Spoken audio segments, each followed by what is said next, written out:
संयुक्त राष्ट्र सुरक्षा परिषद में भारत ने एक बार फिर पाकिस्तान को कड़े शब्दों में घेरा है। अफगानिस्तान की स्थिति पर आयोजित बैठक के दौरान भारत ने पाकिस्तान द्वारा इस्तेमाल किए जा रहे फितना अल हिंदुस्तान शब्द को सरकारी स्तर पर फैलाया जा रहा दुष्प्रचार और गलत सूचना अभियान करार दिया। पीएम मोदी के सत्ता में 12 साल, सबसे लंबी अवधि तक चुने हुए पीएम रहने के रिकॉर्ड की बराबरी। प्रधानमंत्री नरेंद्र मोदी ने आज भारत के पहले पीएम जवाहरलाल नेहरू के एक और रिकॉर्ड की बराबरी कर ली है।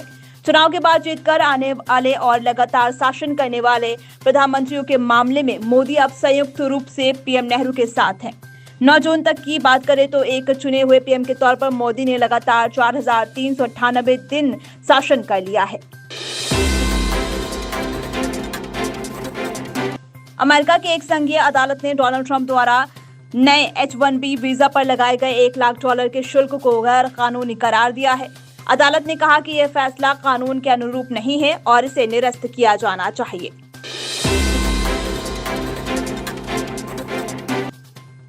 देश के 16 राज्यों तक पहुंचा मानसून, उत्तर भारत में 11 जून से बरसेगा बादल।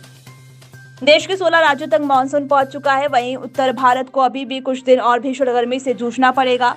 राजस्थान के श्रीगंगानगर में तापमान 45 डिग्री सेल्सियस को भी पार कर गया। दक्षिण पश्चिम मानसून कुछ दिन अटकने के बाद रफ्तार पकड़ लिया है। 4 जून को केरल में दस्तक देने के बाद अब तक ये 16 राज्यों और केंद्र शासित प्रदेशों तक पहुंच गया है। टाइमलाइन देना बंद कर दिया। तेजस MK-1A की डिलीवरी में देरी पर भड़का रक्षा मंत्रालय। HAL पर पेनाल्टी लगाने की तैयारी।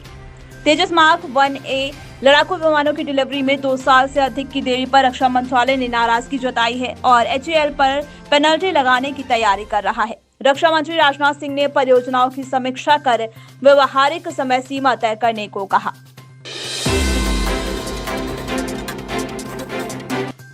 ChatGPT में आया नया लॉकडाउन मोड, हैकर्स भी नहीं लगा पाएंगे अपनी सीक्रेट चैट्स में सेंध।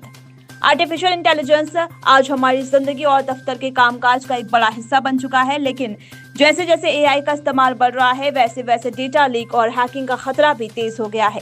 इसी गंभीर चुनौती से निपटने के लिए ChatGPT बनाने वाली कंपनी OpenAI ने एक क्रांतिकारी सुरक्षा कवच पेश किया है, जिसे लॉकडाउन मोड नाम दिया गया है।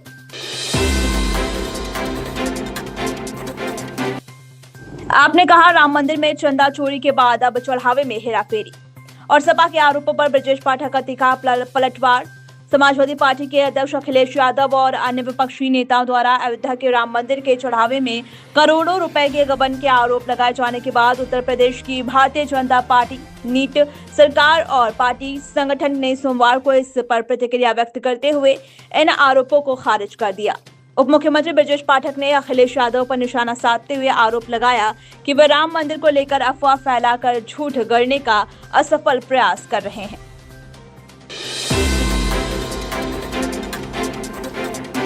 उज्ज्वला योजना के लाभार्थियों को बड़ा झटका, सरकार ने सब्सिडी वाले सिलेंडरों की संख्या घटाई। सरकार ने प्रधानमंत्री उज्ज्वला योजना के तहत सब्सिडी वाले LPG सिलेंडर की वार्षिक सीमा 9 से घटाकर 4 कर दी है। एक वरिष्ठ सरकारी अधिकारी ने सोमवार को कहा कि यह बदलाव औसत घरेलू खपत को ध्यान में रखते हुए किया गया है। वर्ष 2016 में शुरू हुई इस योजना के तहत पहले लाभार्थियों को साल में 14.2 किलोग्राम के 12 सिलेंडर सब्सिडी पर मिलते थे। हालांकि पिछले साल सब्सिडी वाले सिलेंडर की संख्या घटकर 9 कर दी गई, जिसे अब और भी घटाकर 4 कर दिया गया है।